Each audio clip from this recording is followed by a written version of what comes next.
Hello everyone, welcome to Ninja Prep Physics. और मेरा नाम है कपिल गोयल। और जैसा कि आप लोगों ने थंबनेल देख ही लिया होगा कि आज का जो वीडियो है उसका टॉपिक होने वाला है कि how to attempt section A B C of CSIR NET paper betterly, बेहतर तरीके से CSIR नेट में के ABC सेक्शन को कैसे अटेम्प्ट करें। और मैं तो कहूँगा कि कौन सा सेक्शन पहले अटेम्प्ट करें, ये भी बच्चों के दिमाग में कहीं ना कहीं क्वेश्चन रहता होगा कि पहले A अटेम्प्ट करूँ या पहले B अटेम्प्ट करूँ या पहले C अटेम्प्ट करूँ। ठीक है, तो यही सब बातों पे आज चर्चा हम करने वाले हैं। और मोस्ट प्रोबेबली मैं ये मानता हूँ कि इस वीडियो को एंड तक देखने के बाद कहीं ना कहीं आपको आपके सवालों का जवाब भी मिल जाएगा। तो वीडियो को स्टार्ट करें उसके पहले हम ये जान लेते हैं कि सेक्शन ए में कुल कितने क्वेश्चन आएंगे, कितने मार्क्स का होगा। सेक्शन बी में कुल कितने क्वेश्चन आएंगे, कितने मार्क्स का होगा। सेक्शन सी में कुल कितने क्वेश्चन आएंगे, कितने मार्क्स का होगा। हालांकि आप लोग अगर एग्ज़ाम देने जा रहे हैं तो मैं ये उम्मीद करता हूँ कि आप लोगों को ये चीज़ पता होगी। फिर भी कई लोग ऐसे होते हैं जिन्हें नहीं पता है, तो मैं उनके लिए भी बता देता हूँ। तो सेक्शन ए जो कि आपका एप्टीट्यूड वाला सेक्शन होगा, है ना, एप्टी वाला सेक्शन होगा, उसमें कुल जो क्वेश्चन है वो आते हैं 20। उसमें से आपको 15 अटैम्प्ट करने होते हैं। कितने अटैम्प्ट करने होते हैं? 15। ठीक है, ऐसा नहीं है कि आपने 20 अटैम्प्ट कर दिए या 17 अटैम्प्ट कर देंगे, ऐसा नहीं होगा। 15 के बाद वो ऑटोमेटिकली क्या होगा, रुक जाएगा वहाँ पर। तो 15 ही आप अटैम्प्ट कर पाएंगे। और वो कितने नंबर का होता है कि 2 नंबर का एक होता है। तो टोटल वो कितने मार्क्स का हो गया? 30 मार्क्स का हो गया। ठीक है, 20 आएंगे, 20 में से कितने अटैम्प्ट कर सकते हो? 15। एक कितने का होगा? 2 नंबर का होगा। कुल कितने हो गए? 30 नंबर के हो गए, 30 मार्क्स का हो गया। सेक्शन बी और सेक्शन सी वो आपके कोर सब्जेक्ट के होंगे, है ना। किसके होंगे? कोर सब्जेक्ट के होंगे। यानी कि आपके पास अगर फिजिक्स कोर सब्जेक्ट है तो फिजिक्स कोर के दोनों होंगे, सेक्शन बी और सेक्शन सी। सेक्शन बी के अंदर 25 क्वेश्चन होंगे, जिसमें से आप कितने क्वेश्चन करने होंगे? आपको 20, मतलब 20 मैक्सिमम क्वेश्चन आप कर सकते हैं 25 में से। एक क्वेश्चन 3.5 मार्क्स का होगा, 3.5 नंबर का होगा। टोटल कितने हो गए? 70। तो 30 यहाँ से और 70 यहाँ से, कितने हो गए टोटल? 100 मार्क्स। सॉरी। तो टोटल कितने हो गए? 100 मार्क्स। फिर बात करते हैं अपन किसकी? सेक्शन सी की। तो सेक्शन सी जो होगा उसमें आपके 30 क्वेश्चंस आएंगे। मैक्सिमम कितने अटैम्प्ट कर सकते हो? 20। और एक क्वेश्चन कितने नंबर का होगा? 5। तो टोटल कितने हो गए? 100। तो 100 ये टोटल हो ही गए तब तक, और 100 ये हो गए, तो टोटल कितने हो गए? 200 नंबर। तो पूरा पेपर जो है वो कितने नंबर का हो गया? 200 नंबर का। अटैम्प्ट कितने मारना है? 15 यहाँ से, 20 यहाँ से, 20 यहाँ से, 20 और 20 40, 40 और 15 कितने? 55। और टोटल पेपर में क्वेश्चंस कितने होंगे? 20 ये, 30 ये, कितने हो गए? 50 और 25 ये, कितने हो गए? 75। तो 75 में से कितने क्वेश्चन करने हैं? 55 क्वेश्चन करने हैं। कुल पेपर कितने नंबर का हो गया? 200 नंबर का हो गया। ठीक है, तो ये तो बहुत बेसिक सी बात हो गई, बहुत सारे लोगों को ये पता भी होगा। जिन लोगों को पता है वो वीडियो का ये वाला जो पार्ट है उसको स्किप करके आगे बढ़ सकते हैं। अच्छा, एक बार मैंने एक वीडियो किया था जिसमें मैंने ये बताया था तुम्हें कि जो कट ऑफ रहती है, on an average cut off जो जाती है JRF के लिए और नेट के लिए, वो क्या जाती है। तो हमने ये बात की थी अमूमन कि लगभग 103 नंबर 98 से स्टार्ट कर दें। 98 से 103 नंबर मोर द सफिशेंट होता है, जिसमें JRF लगभग 103 पे क्लियर हो जाता है और 98 नंबर पे आपका नेट के लिए आपका क्लियर हो जाता है। ये हमने बात की थी। तो यहाँ से आपको अंदाज़ा लग जाना चाहिए कि 200 में से कम आपको स्कोर कितने के लिए काम करना है? कम से कम 98 के लिए आपको 98 के लिए काम करना है। ठीक है, सवाल ये है कि 3 सेक्शन में से सबसे पहले कौन सा छेड़ूँ? A छेड़ूँ कि B छेड़ूँ कि C छेड़ूँ? देखो भाई, हर किसी की अलग अलग थ्योरी होगी। कोई कहेगा कि भाई A तो एप्टीट्यूड है, उसको आप लास्ट में भी कर सकते हो। B और C वाला है जो आपके कोर सब्जेक्ट के होंगे, उसको आप कोर को पहले करो। हर किसी की अपनी अलग अलग थ्योरी होती है। मेरी जो थ्योरी है वो मैं ये बता रहा हूँ कि भाई आपके जो 20 क्वेश्चन आए एप्टीट्यूड का, मैं ये मानता हूँ कि एप्टीट्यूड वाला जो सेक्शन है वो, अगर आप फिजिक्स के स्टूडेंट्स हो, अगर आप मैथ्स के स्टूडेंट हो, तो ये आपका ठीक ठाक होगा। यहाँ पे आपको रीजनिंग और मेंटल एबिलिटी के क्वेश्चन मिलेंगे। तो मैं ये मान के चलता हूँ, अगर टाइम को हम डिवाइड करें, 3 घंटे के टाइम को, 3 आवर्स के टाइम को हम डिवाइड करें, तो यहाँ पर आप अगर आधा घंटा भी देते हैं, 30 मिनट्स, तो 30 मिनट्स के अंदर कम से कम यहाँ पर 10 क्वेश्चन आप करके ले जाएंगे। और इन 20 क्वेश्चन में से जो आपको 15 करने हैं, जब आप इन क्वेश्चंस को देखेंगे तो उनमें से कई क्वेश्चंस ऐसे होंगे, मैं रिपीट कर रहा हूँ, जो आप हैंड टू हैंड कर पाने की सूरत में होंगे। यानी कि थोड़ा सा पेन चलाया और वो क्वेश्चन सॉल्व हो जाएगा। तो आपको ऐसा क्वेश्चन जहाँ पे भी दिखे उसको वहीं पे सॉल्व कर देना है, वहीं पे ख़त्म कर देना है, ठीक है। अब ऐसा क्वेश्चन जो हैंड टू हैंड सॉल्व हो रहा हो उसको वहीं पे ख़त्म कर देना है। सोचना ही नहीं है कि बाद में आऊँगा करना है, नहीं, अभी दिख रहा है उसको ख़त्म कर देना।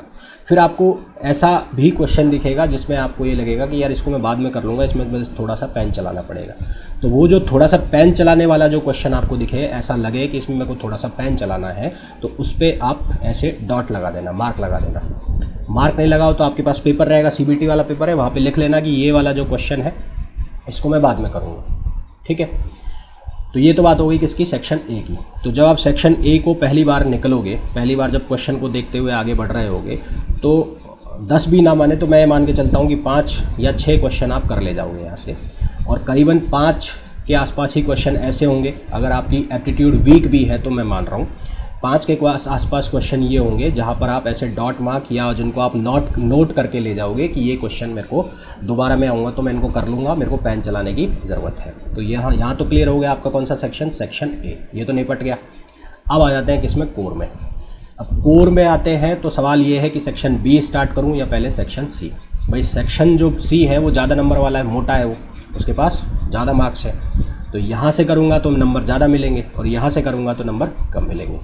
अब देखो सेक्शन सी में एक क्वेश्चन 5 नंबर वाला है। अब 5 नंबर वाला है तो यहाँ पर जो क्वेश्चन है वो थोड़ा सा फंसा हुआ क्वेश्चन होगा, ऐसा दिमाग में भी आएगा और ऐसा होता भी है।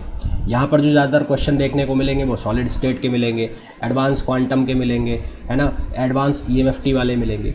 पर यहाँ पर 1-2 सब्जेक्ट्स ऐसे भी हैं जिनके फार्मूला बेस्ड क्वेश्चन मिलेंगे आपको, जैसे कि एक पार्टिकल फिजिक्स हो गया, न्यूक्लियर एंड पार्टिकल फिजिक्स हो गया। तो यहाँ से जो क्वेश्चन होते हैं वो मोस्ट प्रोबेबली रिएक्शन वाले क्वेश्चन होते हैं कि रिएक्शन दी होती है और रिएक्शन का हमें आउटपुट निकाल के उसकी वैल्यू वगैरह कुछ लिखनी होती है। तो इस तरह के जो न्यूमेरिकल वाले क्वेश्चन मिलेंगे या EMFT के कुछ न्यूमेरिकल वाले क्वेश्चन मिल जाएंगे। तो ऐसे आप जब सेक्शन सी को देखोगे ना तो यहाँ 20 में से करीबन 3 से 4 क्वेश्चन आपको ऐसे मिल जाएंगे जो फार्मूला बेस्ड होंगे। ये आपको देखना पड़ेगा पेपर, ये आपको ऐसे नहीं कि मिल जाएंगे, आप पेपर को जब एक बार निकालोगे भी तो वहाँ आपको दिख जाएंगे कि ये फार्मूला बेस्ड क्वेश्चन है और आपको इनके फार्मूला ध्यान होंगे। तो ये 3 भी क्वेश्चन अगर आपको ऐसे दिख रहे हैं जो फार्मूले से ख़त्म हो रहे हैं, तो वो जो क्वेश्चन उस टाइम ख़त्म हो रहा है उसको आपको वहीं पे ख़त्म कर देना है, किल कर देना है, मार देना है उसको, ठीक है।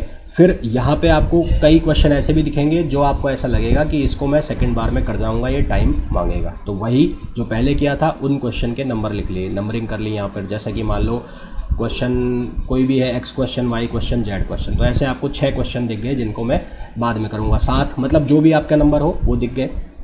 फिर सेक्शन बी पे आ जाओ। सेक्शन बी पे सेम कहानी करनी है ना, सेक्शन बी पे सेम कहानी करनी है। तो यहाँ पर भी वही, यहाँ पर जो ऑब्जेक्टिव्स दिखेंगे सारे, और यहाँ पर मोस्ट प्रोबेबली फार्मूला बेस्ड कहानी होगी। EMFT के क्वेश्चन दिखेंगे, मैकेनिक्स के क्वेश्चन दिखेंगे, और किसके क्वेश्चन दिखेंगे, मैथमेटिकल के क्वेश्चन दिखेंगे, तो वो फार्मूला बेस्ड क्वेश्चन होंगे। तो उन क्वेश्चंस में फिर जो दिखता जाए उसको, जो फार्मूला बेस्ड हो उसको करते जाओ, जिसमें ये लगे कि ये सेकंड बार में हो जाएगा उसको लिखते जाओ, ठीक। तो जब आपका पहला राउंड ख़त्म होगा, कौन सा राउंड ख़त्म होगा, पहला राउंड ख़त्म होगा, तो आप देखोगे कि आपको जो 55 क्वेश्चन करने थे, वो तो मैं मैक्सिमम बता रहा हूँ, आप जितने करने का सोच के आए हैं वो पता नहीं मेरे को, तो वो आप लगभग 20 क्वेश्चन तो कम से कम ख़त्म कर चुके हैं, ऐसा मैं मानता हूँ, अगर आपकी ठीक ठाक तैयारी है। और अब तक कितना घंटा ख़त्म हो चुका है, मान लो पेपर का घंटा जो ख़त्म हो गया वो ख़त्म हो गया, 1.25 घंटा ख़त्म हो गया, मान लो इस काम में आपको 1.25 घंटा लग गया है, और अब 1 घंटा 45 मिनट का पेपर और बचा है। अब चलो सेकंड राउंड पे। सेकंड राउंड पे आप चलोगे तो अब आपको वो क्वेश्चन करने हैं जिनमें आपको पेन चलाना था या जिनमें आपको टाइम लगना था।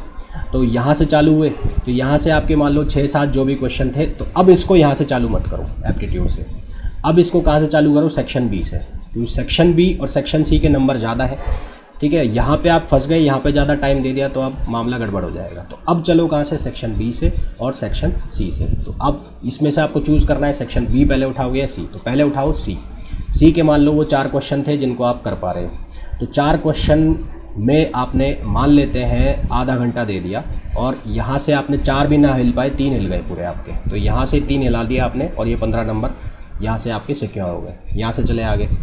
अब यहाँ पर फिर आपने आधा घंटा दिया, और आधे घंटे में जो सेकंड राउंड में आपको करने थे उसमें से आपने 6 क्वेश्चन के आसपास या 7 क्वेश्चन मान लेते हैं वो कर दिए, ठीक है। फिर यहाँ पे आए, यहाँ पे अब आपको कुल मिला के 10 मिनट ही देनी है, कितनी मिनट देनी है? 10 मिनट देनी है। ज़्यादा से ज़्यादा आप कहो तो 12 मिनट दे दो, और इन 12 मिनट के अंदर 4-5 जितने भी क्वेश्चन होते हैं वो ख़त्म कर दो। तो ऐसा करके आप देखोगे तो आप करीबन कितने क्वेश्चन सॉल्व कर चुके हो? 38 से 40 क्वेश्चन सॉल्व कर चुके हो। और ये कब है? जब आपकी प्रिपरेशन ज़्यादा अच्छी नहीं है। ज़्यादा प्रिपरेशन अच्छी होती तो अब तक तो आपका पेपर ये यहीं पे ख़त्म करके आ चुके होते। ज़्यादा प्रिपरेशन अच्छी नहीं है, कैलकुलेशन में टाइम लग रहा है, तब भी आप देख रहे हो कि 38 से 40 क्वेश्चन ख़त्म कर चुके हो। फिर आपके पास कितने मिनट बचे हैं? 20 मिनट के आसपास बचे हैं। 20 मिनट के आसपास बचे हैं। तो अब ये सेक्शन सी वाला कोई क्वेश्चन आपको पकड़ में आता है, समझ में आता है तो उस पर देखो, नहीं तो सेक्शन बी के जो क्वेश्चन जो आप कर सकते हो, 3-4 क्वेश्चन अभी आप कर सकते हो, वो कर दो, ठीक है। और मान लेते हैं उनमें आपके 20 मिनट पूरे लग जाते हैं, तो आप ये देखोगे कि पेपर ख़त्म होने तक कम से कम आप 45 क्वेश्चन तक करके आ चुके हो। कितने क्वेश्चन करके आ चुके हो? 45 क्वेश्चन तक आप अटेम्प्ट करके आ चुके हो, ठीक है। तो मैं समझता हूँ कि आपको ये बहुत अच्छे से समझ में आ गया होगा कि किस तरह से पेपर को अटेम्प्ट करना है, क्या हमारी स्ट्रेटजी रहनी चाहिए, और बेहतर मार्क्स के लिए हमें कैसे ये पेपर देना है, ठीक। पेपर कब है? 16 तारीख को है। 16 तारीख की शाम को ही मैं एक वीडियो बनाऊंगा जिसमें हम ये डिस्कस करेंगे कि जो पेपर है उसका लेवल क्या था, क्या कट ऑफ होनी चाहिए, ये सब हम डिस्कस करेंगे 16 तारीख के दिन। तो wish you very best of luck for your exam, और होपफुली आप सभी लोगों का एग्ज़ाम बहुत अच्छा जाए। तो मिलते हैं 16 सितंबर शाम 5 बजे। Till then, thank you, bye bye.